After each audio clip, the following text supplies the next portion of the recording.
Standing around, sweet. Well, big day for all of us, you know. As I started thinking about what to say, I kept hearing this voice. It's my mom's voice. Kept saying, if you have nothing else to say, don't say anything at all. So on that note, thank you. Just kidding. First, I wanted to give a quick shout out to my boy Brendan. Both Gavin, Trevor, and I were all three of us unavailable this summer. Killed it as a groomsman. Got the bachelor party all set up for our boy. And so can you give a round of applause for Brendan?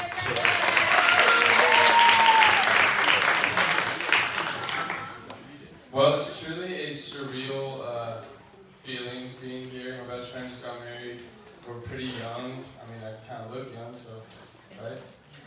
Affirm me, please. Well, in high school, Robbie loved people really well. The Bible, we're all Christians, not all of us, but the Bible says to love as Christ loved us. And Robbie did this every time he told someone to shut up, called them an idiot, or made fun of someone. He was really good at that. That's just his love language, I guess. Kind of his personality. And I definitely didn't think he would be the first one married, so. I knew something was different when Rob came back from summer camp last summer and talking really nice about someone. It was just super strange.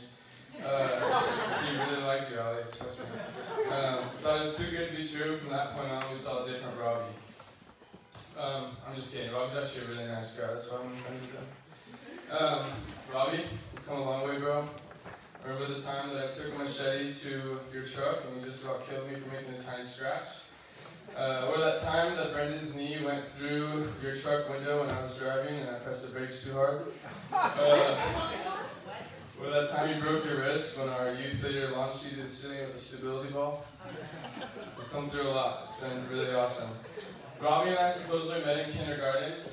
We have a picture to prove it, but have no clue how. We don't remember that at all. So we like to say we met in 8th grade on a mission trip to Los Angeles because everyone knows Southern California needs Jesus.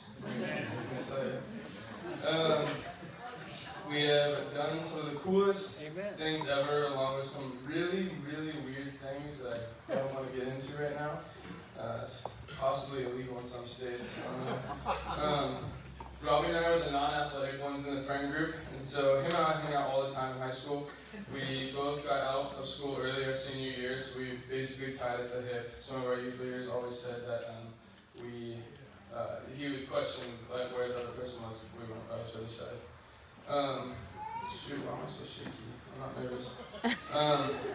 After high school, him and I stayed in town. Robbie commuted to William Jessup, and I went to the local junior college. During this time, we became 7th grade youth leaders, which was the coolest time. Doing the Lord's work with my best friend, super cool. And we were really good at it too, by the way. Now I'm living in Chicago, and I don't see him nearly as much as I'd like to. But every time I'm home, we pick up right where we left off. It's pretty cool hanging out the 5 of us. We haven't hung out the 5 of us like a year and a half, and so this weekend's been pretty cool. Rob, you're truly one of my best friends, and best friend any one of us could have asked for.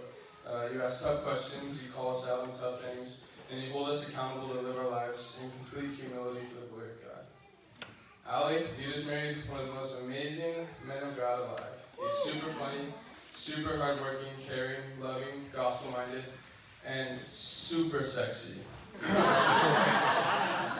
You also just married into one of the coolest friend groups ever, so that's cool too.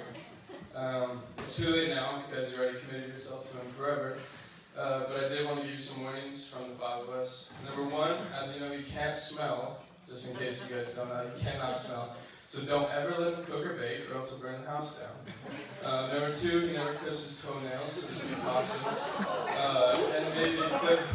And maybe clip them for him while you guys are sleeping or something. They're really, really gross. If you don't like, number 3, if you don't like one of us, you gotta get used to it because we'll be at your house every time we're home from school. Now to the both of you, I don't know anything about relationships, but I do want to give you some sort of encouragement. This is good. Alright, I just lost all credibility. Alright, a Ecclesiastes 3:1-8 says, "For everything there's a season, a time for every matter under the heavens. A time to be born and a time to die. A time to plant and a time to pluck up what is planted. A time to kill and a time to heal. A time to break down and a time to build up." There's quite a few, so just get used to it. "A time to weep and a time to laugh. A time to mourn and a time to dance. A time to cast away stones, a time to gather stones together. A time to embrace and a time to refrain from embracing. A time to seek and a time to lose. A time to keep and a time to cast away. A time to tear and a time to sow. A time to keep silent and a time to speak. A time to love and a time to hate. A time for war and a time for peace." Now, besides a time to kill and a time to hate, which I hope you guys want to go through that, you guys will see all of these seasons together. You'll be mad at each other. You will love each other. You will mourn. You will dance. My prayer for you guys is that through all of these seasons, you guys will think back to this moment and remember the commitment you made before God, before all of us under God. And and I speak for all of us, the four of us guys, when I say that we will be here for you guys in every single one of those seasons. Now, later in Ecclesiastes, Solomon says, "I perceive that there is nothing better for them than to be joyful and to do good as long as they live. Also that everyone should eat and drink and take pleasure in all his toil. This is God's gift to man. May we eat and drink and party really hard tonight." To Robbie and Allie.